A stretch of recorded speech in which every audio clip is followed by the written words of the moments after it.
Buenas noches, ingeniero. Buenas noches, ingeniero. Buenas noches a todos. Buenas noches.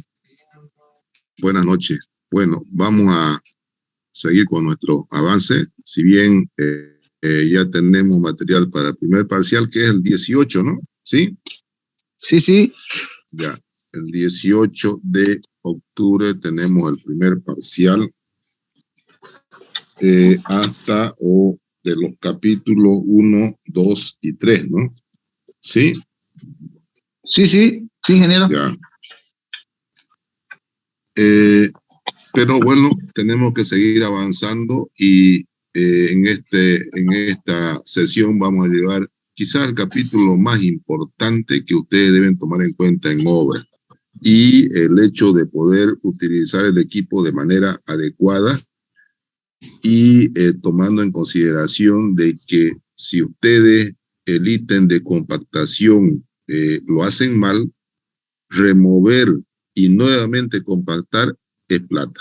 Es plata que se lo va a representar el dueño de la empresa, porque son volúmenes grandes, ¿no? Entonces, tengan mucho cuidado en lo que van a hacer, y en este capítulo yo les voy a enseñar algunos detalles de obra para que ustedes puedan tener cuidado en el movimiento y en la operación sistemática del equipo compactador, ¿no? Entonces, es una unidad muy, pero muy importante, yo diría la más importante de todas, donde ustedes, por un lado, se juegan su prestigio como ingeniero y por otro lado, se juegan la pega también, ¿no? Obviamente. Entonces, por favor, la mayor atención a esta sesión, porque si ustedes van a estar en obra, lo van a necesitar, ¿ya?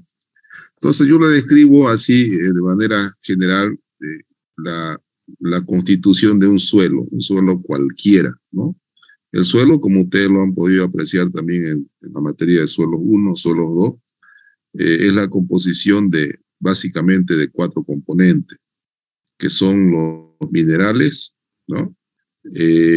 Espacios vacíos, aire, que hay dentro del suelo natural, hay el aire, también tiene contenido de agua y material orgánico si ese suelo no está aperturado, o sea, no es una vía, tiene la capa vegetal, ¿no? La de encima. Entonces está compuesto también con un material orgánico que es del orden del 5%. Los minerales son del orden del 45%, ¿no? 50%, espacio libre entre 40 y 60%, y el agua entre el 20 y el 30%.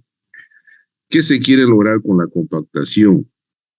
Con la compactación se quiere lograr, en primera instancia, de que tenga una buena resistencia, ¿no? Y esa buena resistencia se la da a partir del ensayo CBR, ¿no? Ensayo CBR nos determina la resistencia que tiene ese material, y que tendrá que ser mayor o igual a la especificada para cada proyecto.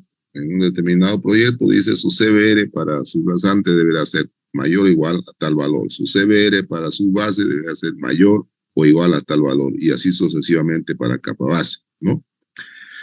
Entonces, ¿qué se trata? ¿Qué se hace con este suelo? A ver, usted dígame, por favor, ¿qué se hace con este suelo, o qué se pretende hacer con este suelo cuando uno lo compacta? Reducir los espacios de los poros. Reducir los espacios de poro y darle la humedad óptima que necesita ese suelo. De repente, la unidad, fíjense, el agua está entre el 20 y el 30%, y hemos visto en los ensayos Proctor alrededor de qué porcentaje están el porcentaje de agua. ¿Quién me puede decir? ¿Ya ustedes han llevado Proctor ya? Depende si es arcilla, güey. Suelto, ya, ¿no? está bien, entre... pero más o menos en el rango de qué valores rotan. Entre el 8% hasta el 15% más o menos. Así es. Entonces, ¿qué quiere decir si tiene del 20 al 30%? También tenemos que reducir la cantidad de agua, ¿no? Entonces, tenemos que reducir la cantidad de agua, y tenemos que reducir la cantidad de espacio. Es decir, que el suelo mineral cope estos espacios de capa vegetal, de espacios vacíos y también parte del aporte del agua, ¿no? Como decía su compañero, generalmente la humedad óptima recorre entre el 7 y el 15%, ¿no? Entonces, está por demás si hallamos un suelo en estado natural que tenga el 20 al 30%. Obviamente hay que reducir también esa cantidad de agua y eso se lo logra mediante la compactación. Entonces, básicamente la compactación tiene el objetivo de reducir los espacios vacíos y llegar a una humedad óptima que necesita el terreno para hallar un CBR determinado o una densidad máxima. Ustedes saben que el ensayo CBR se lo hace en base al PROCTO, ¿no? Es decir, la muestra con densidad máxima seca y humedad óptima, esa es la que se lleva a altura de 4 días, pues le hace el ensayo de penetración, ¿no? Entonces, trabajamos conjuntamente, tanto Proctor como son, en realidad CBR es un solo ensayo, abarcando todos los límites de Atterberg, etcétera, etcétera, granometría, ¿no? Todos esos procesos componen las partes que tiene que ser para llegar a un CBR, ¿no? Entonces, todo está referido a densidad máxima y humedad óptima en el CBR. Entonces, eso es lo que se trata, jóvenes, de hacer en obra. Cuando hacemos el proceso de compactación es eliminar la cantidad de vacíos, lo mayor que se pueda, y la cantidad de agua que sea la óptima, ¿no? Para llegar a un determinado CBR exigido. Básicamente, eso es la compactación. Yo le voy a mostrar en este momento cuál es el trabajo que hace el equipo para que ustedes tengan una idea de cómo se hace este proceso de compactación, ¿ya? Le voy a mostrar cómo trabaja el equipo. Uno de los equipos, ¿no? Y después vamos a ir desglosando en qué situación se utiliza ese equipo y en qué situación se utiliza otros. A ver, atentamente van a mirar lo que les voy a mostrar. ¿Ven el compactador ahí? Sí. Ya, escuchen y vean ahora, ¿ya?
Bueno, ese es el trabajo que hace el compactador. Han visto también el ciclo que forma, ¿no? Y ahí también se puede calcular el tiempo de ciclo. Entonces, ese es el trabajo que hace el compactador. También hace un ciclo determinado, ¿no? Y también se puede calcular el tiempo de ciclo, que lo vamos a hacer más adelante. Bueno, con ese antecedente podemos ver más o menos cuál es el proceso general que se hace en un proceso de compactación. En primer lugar, lo que se hace en una plataforma o en un terraplén o en un lugar donde vamos a hacer nuestra carretera es el desbroce y escarificado. Desbroce quiere decir sacar toda la maleza, ¿no? Eso quiere decir desbroce. Y después, si el terreno está húmedo, lo escarificamos primero. Lo escarificamos y después lo sacamos con la moto o lo esparcimos o llegamos a cota con ese material ya removido. Ese es el primer elemento. O si las raíces son profundas del desbroce, también podemos sacarlo con el escarificador, ¿no? Entonces, esa es la primera fase que se hace al construir una carretera. Segunda, traemos el material, ¿no? De banco Traemos el material de banco y lo ponemos en plataforma. Plataforma se llama el sector que ya está preparado para que hagamos el proceso de construcción de nuestra carretera, ¿no? Entonces, traemos el material, lo esparcimos tanto para conformar su base como para conformar capa base, porque la subrasante ya está en obra, ¿no? Ya está lista ya, entonces podemos poner su base o podemos poner capa base. Y en el caso de subrasante, en el caso en que podamos mejorar la subrasante, sacar material malo como arcilloso y poner material bueno como un material arenoso o arenolimoso, ¿no?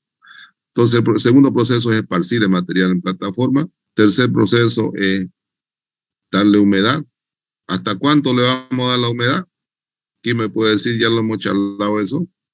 2 puntos por encima de la humedad óptima. 2 puntos más o menos por encima de la humedad. Miren qué tan importante es manejar los datos de laboratorio, ¿no? Su Proctor, donde indique su densidad máxima y su humedad óptima, eso es primordial manejar los datos de laboratorio. Entonces nosotros más o menos le dotamos de humedad hasta unos 2 puntos arriba de la humedad óptima y eso lo vamos a ir controlando con el Speedy, ¿no? Y una vez tenemos ya la cantidad necesaria de agua, bueno, procedemos al compactado, ¿no? Ese es el proceso normal que se hace en una carretera o una construcción de carretera, ¿ya?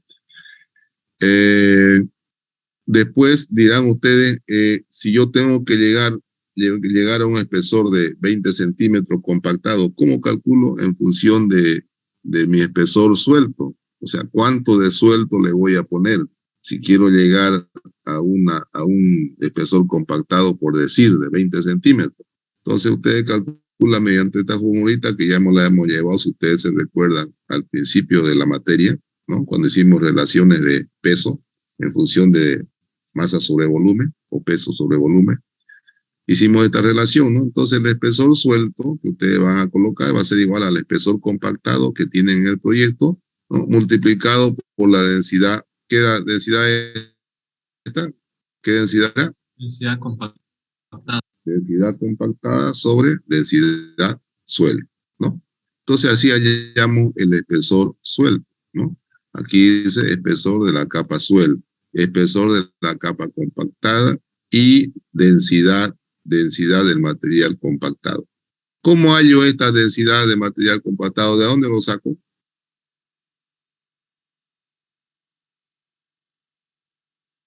A ver, le hago una pregunta para que razonen un poquito. ¿De dónde lo saco esa densidad compactada?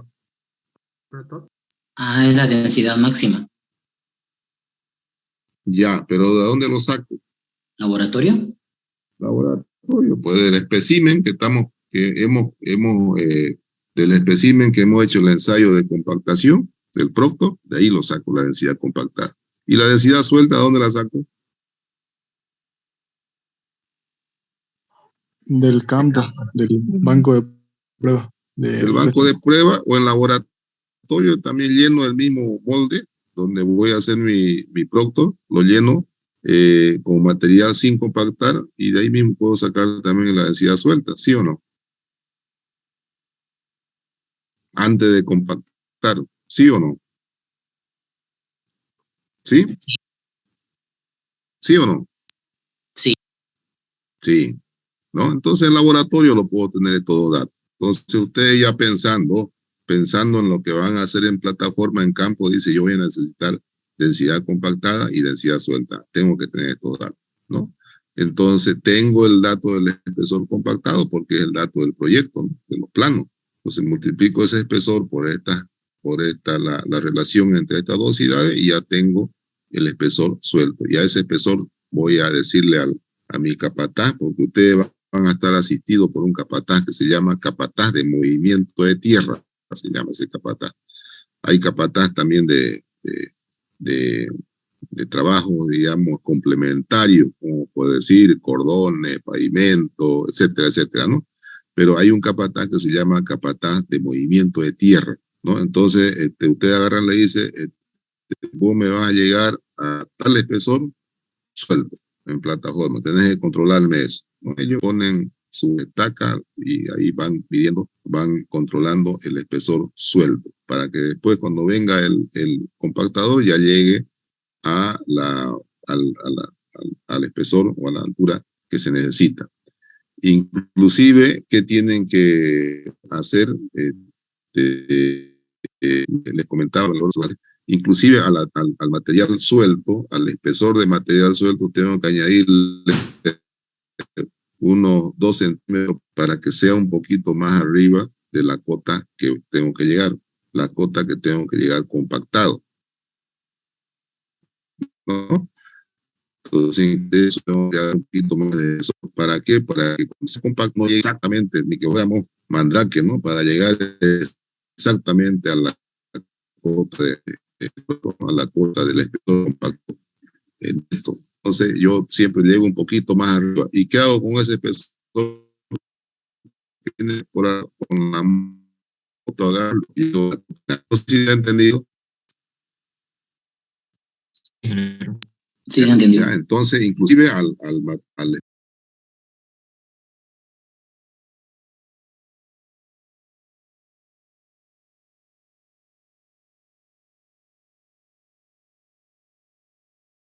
grandes, no tengan terrones de suelo.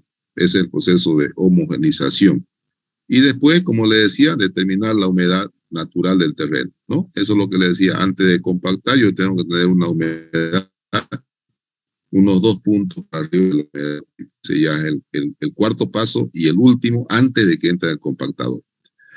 Y aquí, si se cumple esto, estamos tranquilos. Humedad natural mayor a la óptima. Puede ser que la humedad natural sea igual a la óptima. Estamos muy al límite. Y cuando la humedad natural es menor a la óptima, Aumentar. aumentarle. Entrar con el aguatero y aumentarle agua, ¿no? Ya vamos a llegar a aguatero, no va a meterle agua también, es tasa de aplicación. Ya vamos a llegar a aguatero también y de qué manera se echa la cantidad de agua necesaria, ¿no? Entonces, pero en el caso de la humedad del terreno sea igual a la óptima, no podemos trabajar así, tiene que ser mayor. Ya le dije, con 1 o 2 puntos arriba. Aquí estamos arriesgando. ¿Por qué estamos arriesgando? Porque cuando entra el compactador hay un efecto se genera una energía calorífica, ¿no? Entre la base del compactador y el suelo, entonces eso hace que se vaya perdiendo humedad. Y si estamos con una humedad igual a la óptima, obviamente va a estar menor a la óptima por la pérdida de humedad por calor. Tan fuerte hay pérdida de humedad. Entonces siempre tenemos que estar por arriba. Solamente tenemos que hacer entrar el aguatero para suplir esa agua que falta. Entonces, este ensayo, jóvenes, este es el ensayo productor. Usted tiene que manejar al dedillo cuando estén en obra. Y ustedes dirán, pero si yo no estoy encargado del proyecto, el maquinaria de todo. Al estar encargado de maquinaria, están encargados del proyecto, están encargados del laboratorio, de todo. Tienen que tener un buen motorista, un buen topógrafo y un buen operador de moto, ¿no? Es lo que yo le decía. Les sumo el laboratorista porque tienen que precisamente esta gráfica tienen que manejar muy bien, ¿no? Entonces tienen que tener muy en cuenta cuál es el valor de la densidad seca máxima y cuál es el valor de la humedad óptima para hacer el control de compactación y también para el control de densidad, ¿no? Bueno, yo le decía unas 2 clases anteriores, le decía que si yo saco de un tramo un proctor que no sea representativo de ese tramo, voy a tener problemas con mi densidad, ¿no? Por ejemplo, si yo ocupo un proctor de un suelo A4, siendo que mi suelo es un suelo A24, voy a tener problemas de densidad, ¿no? Voy a tener problemas de densidad. O viceversa, si tengo un proctor de una arcilla, de un A6, y estoy sacando mi densidad para un A24, también voy a tener problemas. Entonces, es importante que ustedes también verifiquen. A ver, vamos a hacer la siguiente aclaración. Tienen un tramo aquí.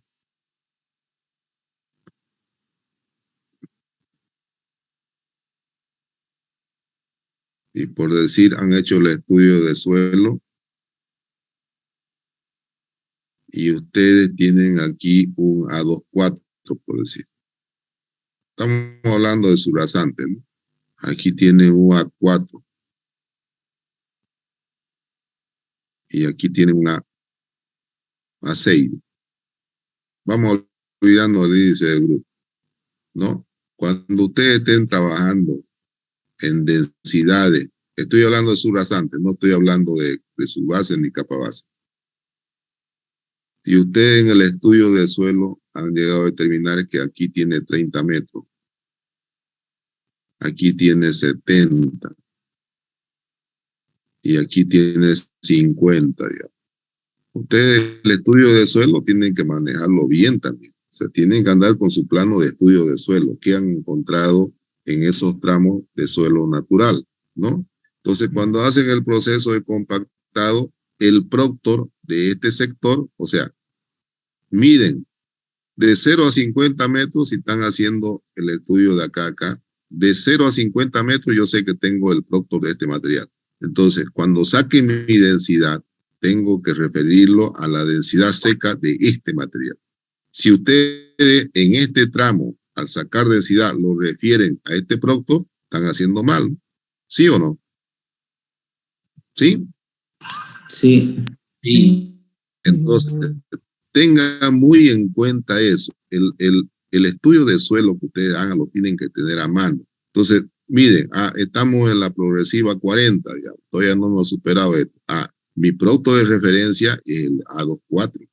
Llegamos a 50, ya estamos en 60, saco mi densidad y esa densidad seca que saque la voy a referir a la densidad seca del producto de este material. Ya no tengo que seguir refiriéndolo acá, si no va a dar un dato erróneo y muchas veces no le va a dar la densidad que es exigida en el pliego de especificación.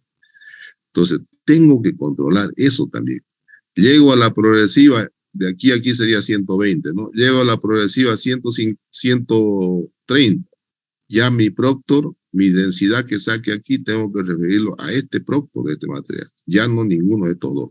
Entonces, tienen que tener mucho cuidado las referencias, las densidades, a qué proctor lo van a hacer. No sé si quedó claro, jóvenes. Sí quedó claro. Ya. Entonces, eso es muy importante. Por eso es muy importante manejar laboratorios, ¿no? Laboratorios es muy importante, sobre todo el ingeniero carretero, ¿no? Aquí está el proceso de... Sí, adelante. Usted dice que casi siempre se pilla la humedad mayor, ¿no? Y si es que es Sí. muy mayor, ¿cómo se podría eliminar esa humedad? Si es muy mayor, tiene que entrar la moto a aerearlo, es decir, hacer un proceso de traslapar. O sea, la moto entra a la orilla y va volcando ese material hacia el centro. O sea, de una orilla hacia el centro. A ver, se lo voy a explicar.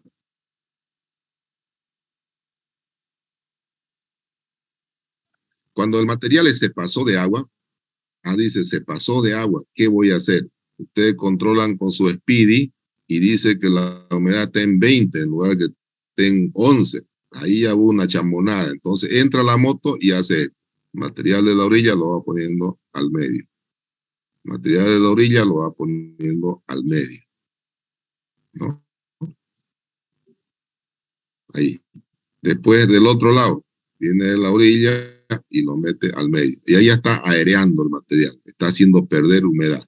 Lo mete ahí con la moto. A mí también me ha pasado. Bueno, de repente a veces uno se pierde una reunión y el capataz comete esos errores, ¿no?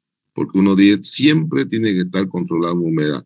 Entonces, de las orillas se lo pone el material hacia el centro y de la otra orilla hacia el centro. Aquí queda una loma de pescado, ¿no? Después de ahí, otra vez entra la moto y el material otra vez lo pone hacia la izquierda. Ese es el proceso de aereado, ¿sí? ¿No? Otra vez hacia el otro lado. Otra vez lo pone hacia la orilla. Y ahí ya uno va midiendo la humedad con el speeding. Cuando ya está cerca de la humedad óptima, unos 2 puntos abajo, ya uno lo esparce de manera uniforme en toda la plataforma. No sé si está claro. Sí, ingeniero, gracias. Eso igual puede pasar cuando llueve, ¿no, ingeniero? O puede pasar cuando llueve y a ustedes les toca precisamente en ese proceso de esparcimiento de material, ¿no? Le llueve y obviamente lo va a saturar. ¿Qué tienen que hacer ustedes cuando llueve? también, ¿qué tienen que hacer? Automáticamente, si hay la posibilidad de hacerle zanja aquí, afuera de la plataforma, hacerle zanja, ¿no? Cosa que esto, con la pendiente que tiene, vaya hacia la zanja, ¿no? Ese es el proceso que se hace en obra. O sea, le hacen zanja con la retro o con la misma moto y esta agua se va para acá. Y después ya aquí con una bomba agarran y bombean hacia el lugar donde corresponde, ¿no? Es un trabajo, no crean ustedes, son peripecias a veces que uno pasa en obra. O a veces precisamente a usted le tocó cortar o hacer una zanja para sustituir el material de su rasante. Es decir, aquí había material gredoso o de arcilla y ustedes le van a poner. A mí me ocurrió varias veces, no solamente una vez. Yo saco este material para reponer un material bueno, digamos, un A3 o A240, ¿no? Y precisamente cuando lo tenía cavado, vino una lluvia zanga y me llenó de agua, ¿no? ¿Qué hay que hacer? Sacar al otro día con moto y esperar que esto seque. Esperar que el sol salga y seque por acción del viento y del sol, ¿no? Una vez está seco, ya uno nuevamente hace el proceso de conformar el terraplén. Sucede, a mí me ha ocurrido varias veces. Pero eso se hace en el caso de que la humedad está por demás y en el caso que llueva, se hace ese trabajo de bombear. Bombear el agua, meter botobomba y después esperar que seque. ¿Está claro, jóvenes? ¿Es el único método que existe o hay otro método para arear? En obra se hace eso, o sea, no existe otro método, o sea, pretender hacer otro se complica más. Es nomás con la misma moto hacer el proceso de aereado, se llama. ¿Está claro? Sí. Bueno. Ingeniero, Sí. ¿y el exceso de humedad será el principal causante para la formación de sumidero debajo de las carreteras? ¿Para la formación de qué? De los sumideros. ¿Sumidero quiere decir de formación? De formación se está refiriendo, ¿no? Sí, ingeniero, a los agujeros que aparecen debajo. Por ejemplo, el que apareció en el Chiriguano, por la filtración del agua. Sí, filtración del agua. Eso se llama socavación. Claro, el agente enemigo número uno del pavimento es el agua, ¿no? Entonces ustedes tienen que tratar de que su proyecto de carretera esté muy bien protegido de posibles acciones del agua. Por decir, inclusive uno tiene que hacer un estudio hidrológico, ¿no? ¿Cuáles son las zonas inundadizas, por ejemplo, y qué efecto va a tener sobre su eje de su carretera y en qué situación o en qué época del año esa agua circula por el lugar donde ustedes van a hacer su carretera. Entonces, tomando en cuenta esos datos estadísticos, esos datos pluviométricos, ustedes tienen que ya prever eso y hacer, por decir, zanjas laterales, digamos, ¿no? Zanjas laterales de desvío de esas corrientes de agua, porque se le mete a la plataforma y es un caos tremendo. Entonces, ustedes tienen que cuidarse mucho de la acción del agua, ¿no? Entonces, a un proyecto carretero también se anexa un proyecto hidrológico hidráulico para el dimensionamiento de obras de arte como alcantarillas, puentes, etcétera, etcétera. Ustedes también lo conocen esos proyectos. Y también la parte de hidrología, ¿no? ¿Qué posibles cuencas de aporte pueda tener ese sector y que pueda dañar su carretera en un momento determinado? Y para eso hay que tomar previsión. ¿Sí? ¿Alguien preguntaba? No, quería añadir nomás que en obras hidráulicas vemos justamente el flujo subterráneo y se hace un estudio por debajo de las estructuras que se hace, incluye las carreteras. Así es.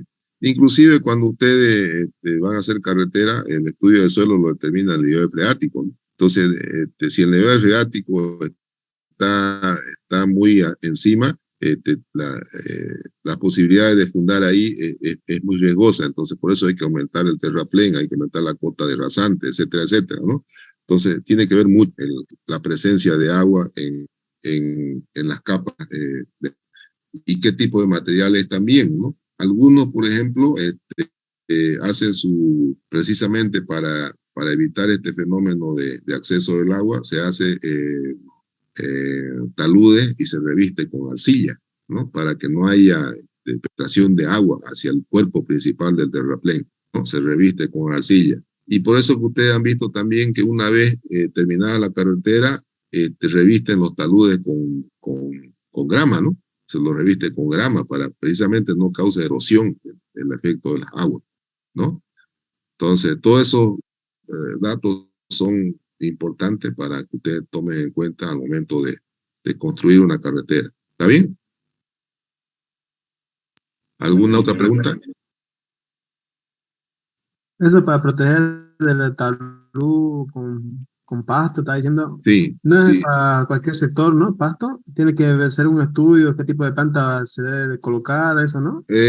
Sí, son una grama de tal manera de que haya hay diferentes tipos de grama, ¿no?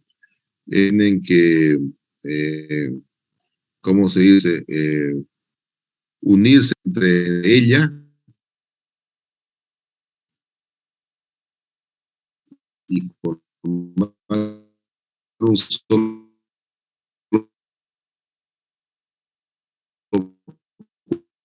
cuerpo, ¿no? Y cualquier especial. Va a ver que entran ahí las empresas que hacen y la asociación posterior. Y por eso que se le da también a la carretera las bermas, para que si hay erosión no llegue directamente a la calzada, sino que primero ataque la berma y hasta eso ya uno hace un tratamiento de mantenimiento, ¿no? Ese también es uno de los motivos de la berma, es decir, un sobreancho, ¿no? Un sobreancho después de la calzada. ¿Está claro? Sí. Bueno, vamos a ver el proceso. Ahí vemos, por ejemplo, ahí está el lugar donde están conformando. ¿Esto sería subbase o sería capa base? ¿Qué es esto?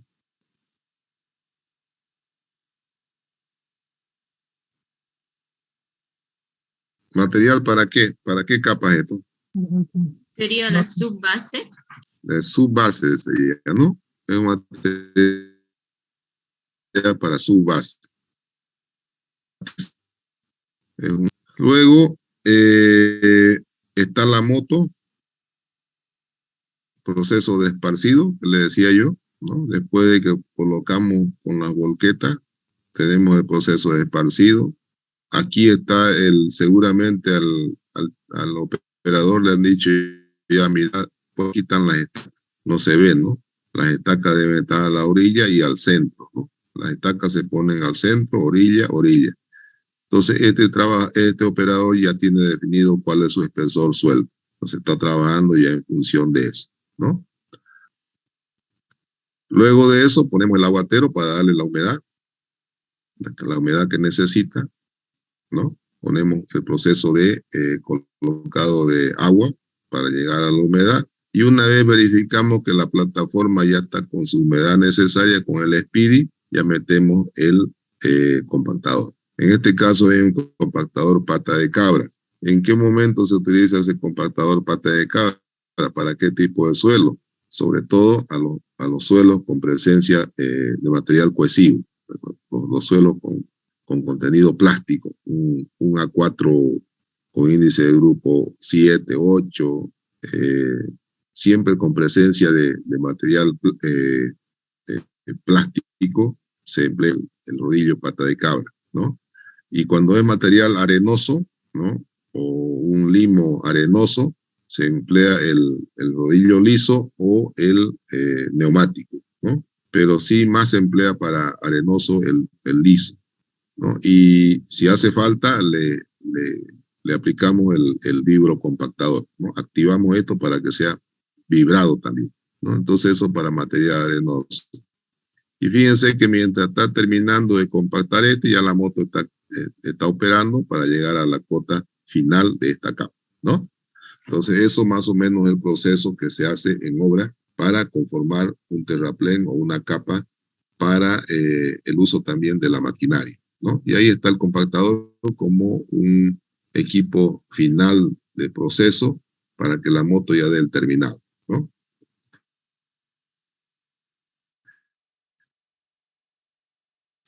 Y después, esto ya no.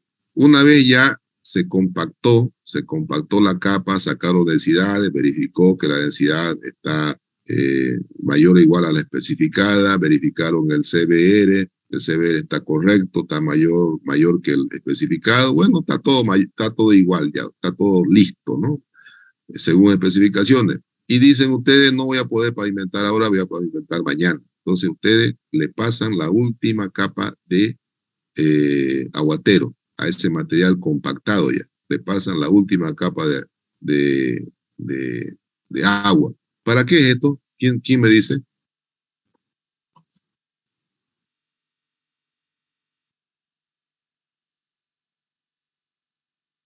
Le entra agua al terraplén compactado que ya está al 100%, ¿le entra agua No, o no? quedaría como un No, espejo, ingeniero, no le entra. Ya, pero ¿para qué es eso entonces?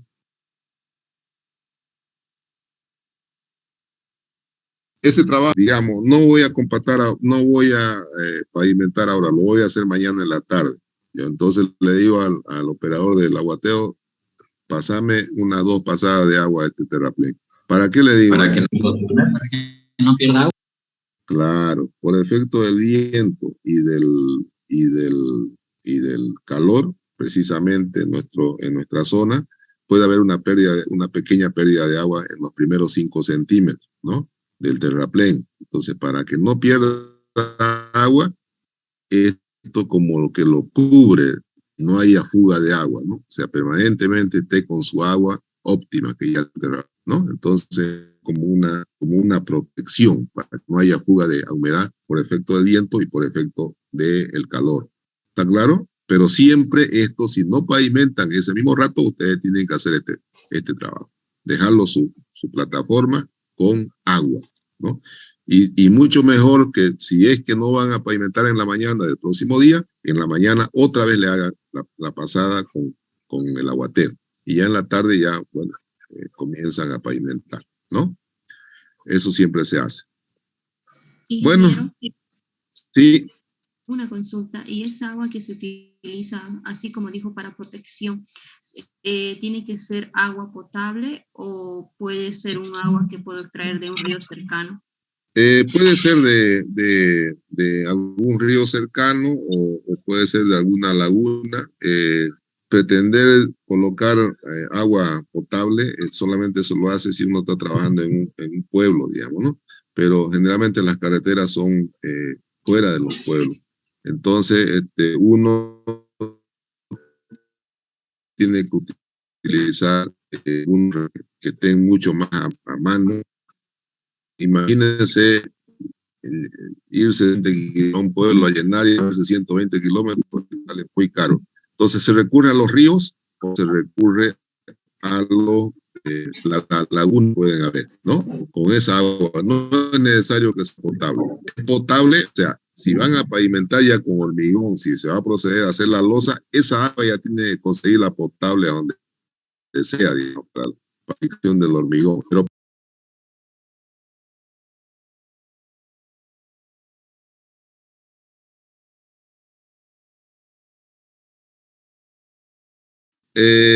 vamos a parar aquí porque quiero tomar lista, quiero cuánto ha sido los asistentes y vamos a continuar la próxima clase.